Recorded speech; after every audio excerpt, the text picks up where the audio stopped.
إن الحمد لله نحمده ونستعينه ونستغفره ونعوذ بالله من شرور أنفسنا ومن سيئات أعمالنا من يهده الله فلا مضل له ومن يضلل فلا هادي له وأشهد أن لا إله إلا الله وحده لا شريك له وأشهد أن محمدا عبده ورسوله صلى الله عليه وعلى آله وصحبه وسلم تسليما كثيرا عباد الله أوصيني وإياكم بتقوى الله فقد قال الله تعالى في كتابه الكريم يا أيها الذين آمنوا اتقوا الله حق تقاته ولا تموتن إلا وأنتم مسلمون وقال جل جلاله يا أيها الناس اتقوا ربكم الذي خلقكم من نفس واحدة وخلق منها زوجها وبث منهما رجالا كثيرا ونساء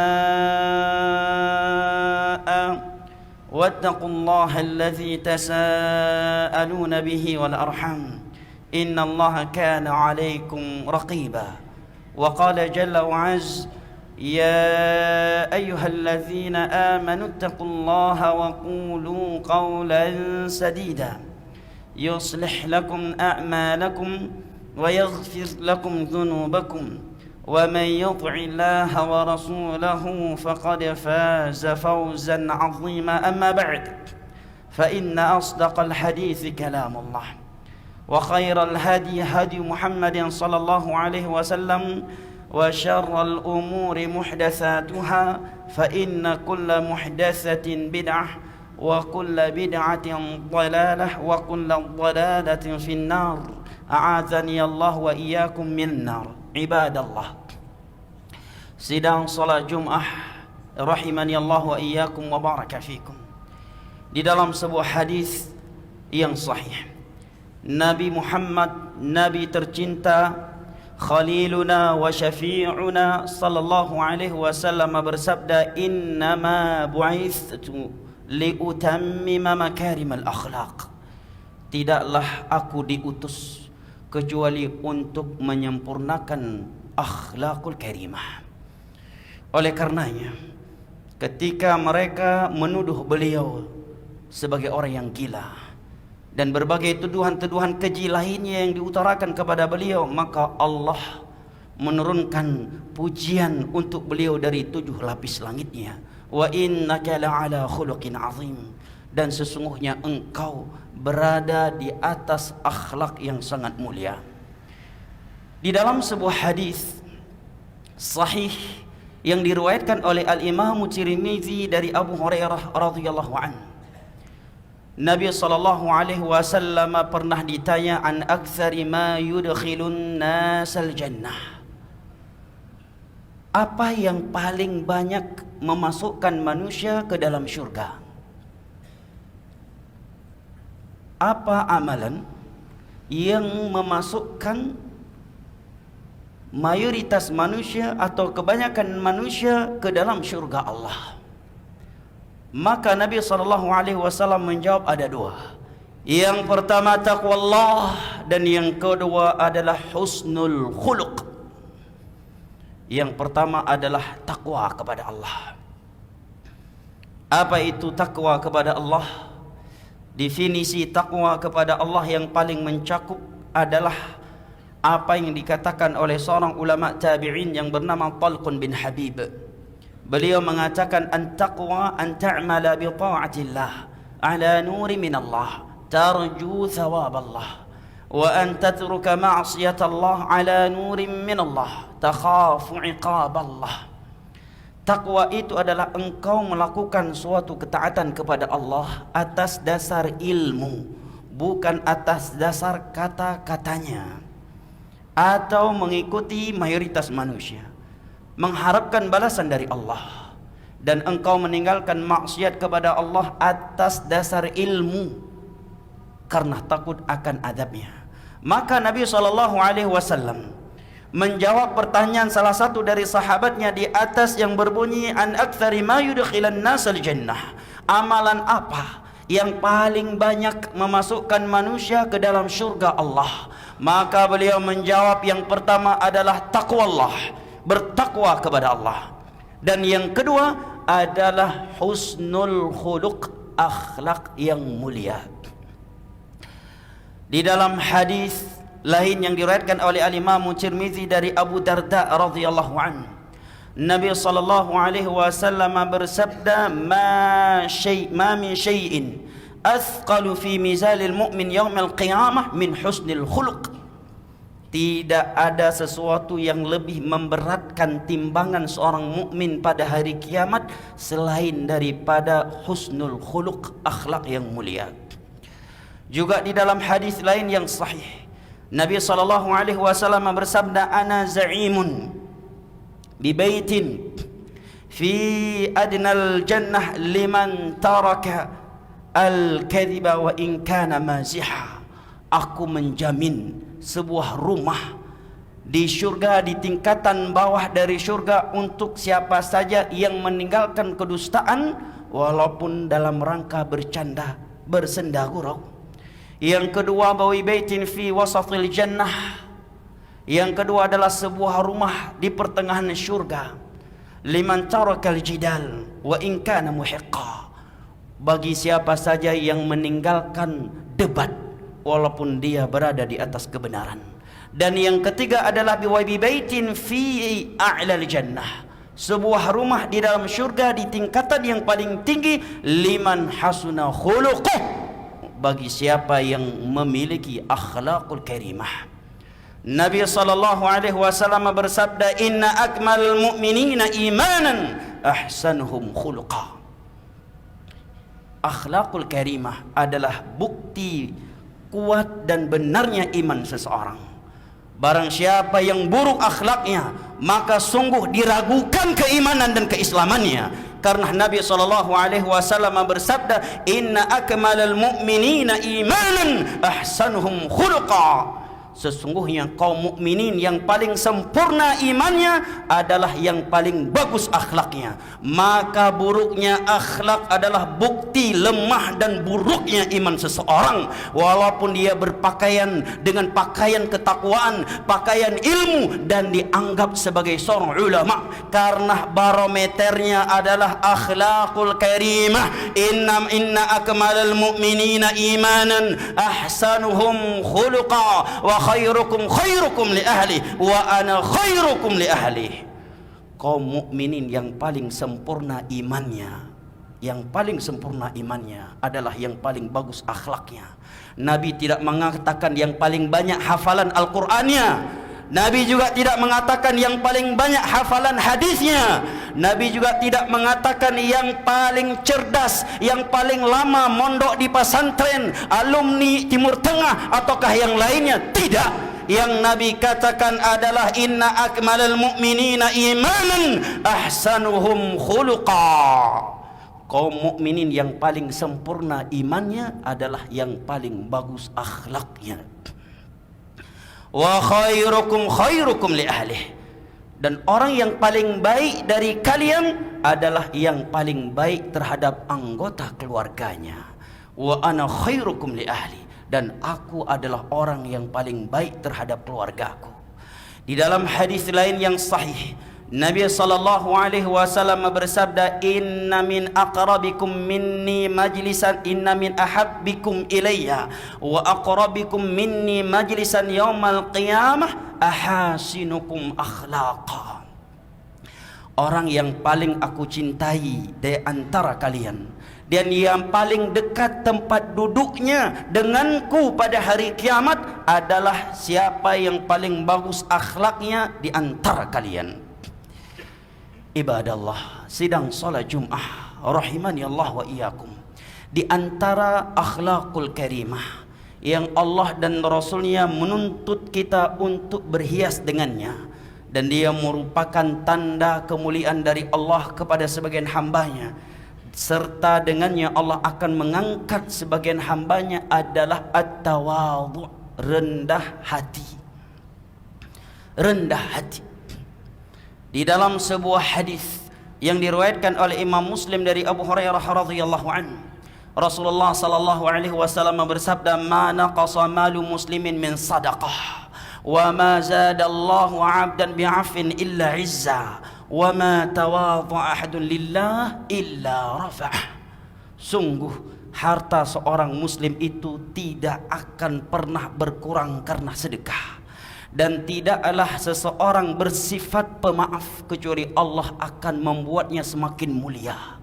Semakin mulia di sisi Allah, semakin mulia di sisi para malaikatnya, dan semakin mulia di sisi hamba-hambanya. Wa ma tawadha'a ahadun lillah illa rafa'ah. Dan tidaklah seseorang merendahkan dirinya karena Allah. Ingat syaratnya, karena Allah, bukan karena pencitraan, bukan karena untuk dikatakan dia sebagai orang yang tawadhu. Dia bertawadhu, merendahkan dirinya, merendahkan hatinya lillah, semata-mata karena Allah yang menuntutnya untuk merendahkan hatinya. Illa rafa'ah, kecuali Allah akan mengangkatnya. Sudah merupakan sunnatullah. Mereka yang tawadhu, yang rendah hati karena Allah, Allah angkat di dunia dan di akhirat. Bukankah betapa banyak kita mendengar dan mengetahui nama-nama orang-orang hebat di zaman Nabi, para sahabat, para tabi'in, tabi'in, dan yang datang setelahnya, karena kebaikan-kebaikan yang mereka kerjakan, padahal waktu itu tidak ada kamera yang mendokumentasi kebaikan mereka tersebut. Tetapi sampai hari ini ada riwayat-riwayat yang menyebutkan fulan bersedekah pada ini, fulan bersedekah dengan ini dan itu, saat itu Rasulullah sedang demikian dan demikian, dan seterusnya. Nama mereka sampai hari ini masih harum, padahal tidak ada kamera yang mendokumentasikan kebaikan yang mereka lakukan saat itu. Itu semuanya karena mereka melakukannya karena Allah. Sedangkan kebaikan-kebaikan yang kita lakukan hari ini, baru 2 jam yang lalu kita melakukannya, di saat ini sudah terlupakan oleh manusia. Bahkan manusia tidak lagi mengingatnya karena ketidakadaan ikhlas dari hati kita. Wa ma tawadha'a ahadun lillah illa rafa'ah. Tidaklah seseorang merendahkan hatinya karena Allah kecuali Allah akan mengangkatnya. Jamaah yang dimuliakan Allah, Nabi kita seorang Nabi, seorang Rasul, bukan sekedar hafal Al-Quran, hafal hadis, bukan sekedar dipanggil seorang ustadz, ulama karismatik, atau nilai-nilai agama lainnya. Beliau seorang Nabi, seorang Rasul, manusia nomor 1 di atas permukaan bumi. Semenjak Allah menciptakan makhluknya, tidak ada yang lebih mulia dan tidak ada yang lebih dicintai oleh Allah selain daripada beliau. Bersamaan dengan itu, tahukah perintah Allah kepada beliau? Allah Jalla wa'ala mengatakan, wakhfid janahaka liman ittaba'aka minal mu'minin. Wahai Muhammad, rendahkan dirimu untuk murid-muridmu dari kalangan kaum mukminin. Rendahkan hatimu, rendahkan dirimu untuk yang mengikutimu dari kalangan kaum mukminin. Tidak pernah Nabi tersinggung karena setelah kajian tangannya tidak dicium oleh para sahabatnya. Tidak pernah Nabi marah dan tersinggung kepada sebagian sahabatnya yang melewati beliau lantas lupa memberikan amplop. Nabi juga tidak pernah marah dan tersinggung kepada para sahabatnya yang setelah kajian langsung pulang tidak mencium kening, dada, lutut atau tangan beliau. Kenapa? Karena beliau sudah mendapatkan perintah dan pelajaran dari Allah. Wakhfid janahaka liman ittaba'aka minal mu'minin. Rendahkan dirimu kepada mereka yang mengikutimu, murid-muridmu dari kalangan kaum mukminin. Jamaah yang dimuliakan Allah, oleh karenanya sifat ujub sangat tercela di dalam Islam, karena sifat ujub adalah lawan daripada sifat tawadhu. Ujub bangga dengan dirinya, memandang dirinya dengan pandangan yang sempurna. Nabi SAW bersabda di dalam hadis Abdullah bin Umar radhiyallahu anhu yang diriwayatkan oleh Al-Imam At-Tabarani dengan sanad yang sahih. Nabi mengatakan thalathun muhlikat, ada 3 perkara yang akan membinasakan seseorang. di dunia dan di hari kiamat kelak. Apabila tiga ada perkara ini pada seseorang, maka dia akan hancur sehancur-hancurnya, walaupun dia tidak memiliki satu orang musuh pun dari manusia. Dia akan hancur, dia akan berada di dalam keterpurukan, walaupun dia memiliki relasi 1.000.000 manusia terhebat di dunia, relasinya dia akan hancur sehancur-hancurnya apabila memiliki tiga sifat ini. Apa saja? Nabi katakan hawan muttaba', syuhun muta' wa hawan muttaba' wa i'jabul mar'i binafsih. Yang pertama adalah penyakit syuh, ambisi yang sangat kuat terhadap dunia dan kikir membelanjakannya di jalan Allah. Yang kedua hawan muttaba', hawa nafsu yang selalu ia ikuti. Dan yang ketiga, inilah syahidnya, i'jabul mar'i binafsih. Dia kagum terhadap dirinya sendiri, kagum, ujub dengan ilmunya, ujub dengan amal solehnya, ujub dengan hartanya, ujub dengan ketampanannya, ujub dengan pangkatnya, ujub dengan jabatannya, dan nilai-nilai lainnya. Ibadah Allah, ujub sumber kehancuran. Oleh karenanya, sebagian ulama salaf mengatakan ada dua perkara. Satunya, apabila ada pada seseorang, maka semua orang berangan-angan memilikinya, semua orang akan memujinya, yaitu tawadhu, rendah hati. Tetapi ada satu sifat yang ada pada diri seseorang, dan itu adalah musibah, dan setiap orang yang melihatnya berangan-angan dan berdoa jangan sampai dia memiliki sifat itu, yaitu ujub. Sehebat-hebatnya orang ujub di dunia ini, tidak ada yang mencintainya karena keujubannya. Walaupun dia seorang pimpinan memiliki sifat ujub, ajudannya sendiri membencinya. Anggota tubuh anggotanya memang sami'na wa ata'na kepadanya, siap dan siap, tetapi hatinya, dari lubuk hatinya yang paling dalam, dia termasuk manusia yang paling membenci dirinya itu. Karena ujub, tidak ada yang menyukainya di dunia ini. Ibadah Allah, ujub adalah sifat yang tercela di dalam Islam. Para sahabat Nabi SAW telah ditegur dan dicela oleh Allah karena sifat ini yang ada pada sebagian mereka pada kejadian perang Hunain. Allah Jalla wa'ala berfirman di dalam surat At-Taubah, wa yawma Hunainin iz a'jabatkum kathratukum falam tughni ankum syai'an wa dhaqat 'alaikumul ardu bima rahubat. Dan ingatlah oleh kalian tentang perang Hunain. Perang Hunain adalah salah satu atau bahkan satu-satunya perang di mana jumlah kaum muslimin yang dipimpin oleh Nabi SAW berlipat-lipat lebih banyak dan lebih kuat daripada jumlah para musuh. Maka sebagian kaum muslimin yang baru masuk Islam saat itu tertimpa penyakit ujub. Mereka mengatakan di perang Badar saja kita menang melawan 1.000 orang dan jumlah kita hanya 300 orang dengan tanpa senjata yang lengkap. Apalagi hari ini jumlah kita dan kekuatan kita serta persiapan kita berkali-kali lipat lebih hebat dan lebih sempurna daripada musuh kita. Tidak mungkin kita kalah. Maka Allah kalahkan mereka, dan Allah jadikan itu sebagai pelajaran tentang buruknya sifat ujub. Dan Allah abadikan pelajaran itu di dalam kitab suci kaum muslimin yang akan dibacakan oleh setiap muslim dan muslimah sampai hari kiamat.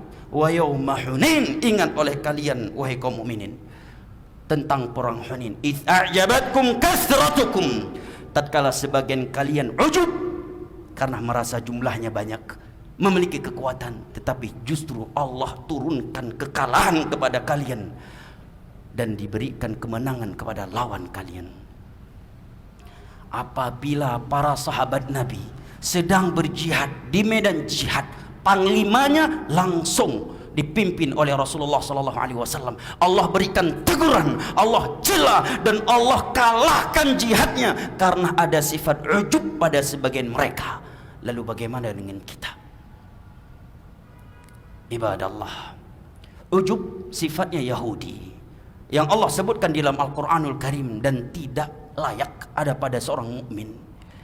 Wa dhannu annahum mani'atum husunuhum min Allah fa'atahumullahu min haitsu lam yahtasibu.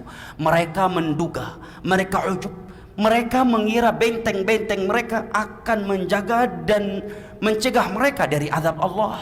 Rupanya Allah memberikan kekalahan azabnya untuk mereka dari sisi-sisi yang tidak pernah ia prediksi. Dan Allah menyebutkan dalam beberapa ayat di antara dalam surat Al-Kahf bahwa sifat ujub sifatnya penduduk neraka. Wa yahsabuna annahum yuhsinuna sun'a. Mereka mengira, menduga diri mereka telah berbuat kebaikan.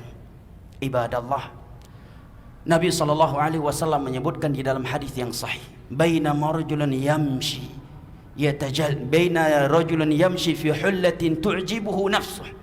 Tatkala ada seseorang yang sedang berjalan dengan pakaian mahalnya, kain sutra yang terbuat dari kain sutra, pakaian yang paling mahal di dunia, sehingga dia kagum dengan dirinya melihat tidak ada orang lain yang mampu memakai pakaian yang sebrand itu, semahal itu, semewah itu.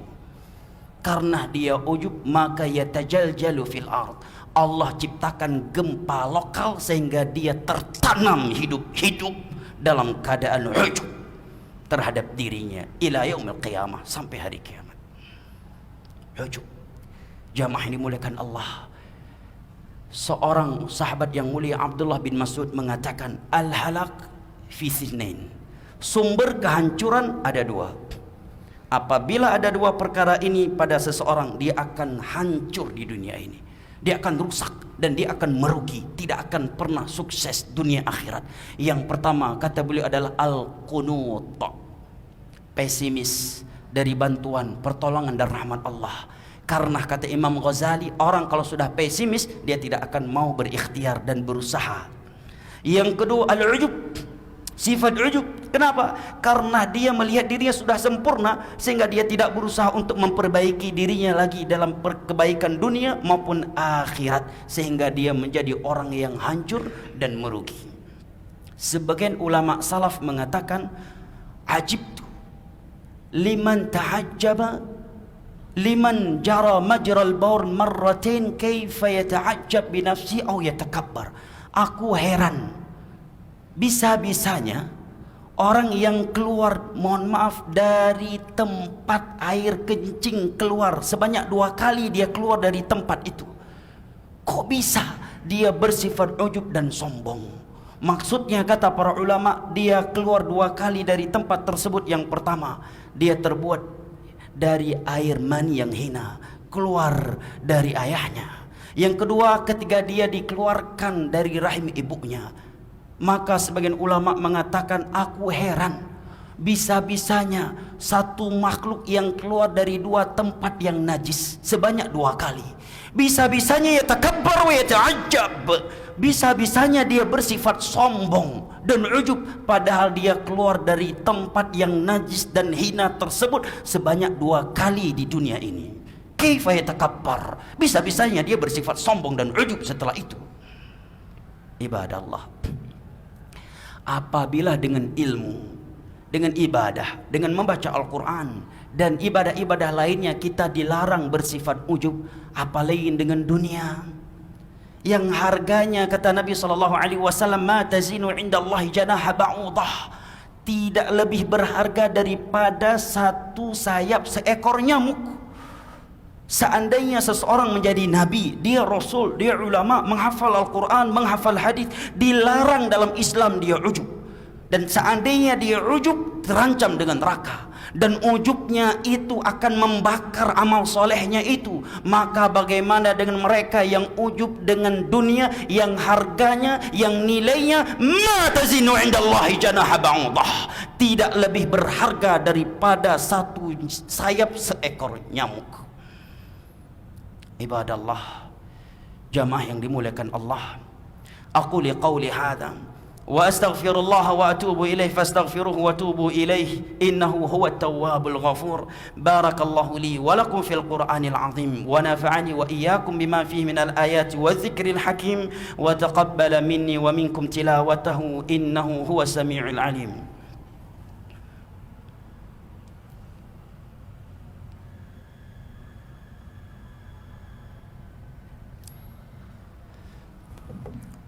الحمد لله الذي أرسل رسوله بالهدى ودين الحق ليظهره على الدين كله ولو كره الكافرون وأشهد أن لا إله إلا الله وحده لا شريك له إقرارا به وتوحيدا وأشهد أن محمدا عبده ورسوله صلى الله عليه وعلى آله وصحبه وسلم تسليما كثيرا أما بعد فيا عباد الله أوصي نفسي وإياكم بتقوى الله فقد فاز المتقون وقال الله تعالى في كتابه الكريم إن الله وملائكته يصلون على النبي يا أيها الذين آمنوا صلوا عليه وسلموا تسليما اللهم صل على محمد وعلى آل محمد كما صليت على إبراهيم وعلى آل إبراهيم إنك حميد مجيد وبارك على محمد وعلى آل محمد كما باركت على إبراهيم وعلى آل إبراهيم إنك حميد مجيد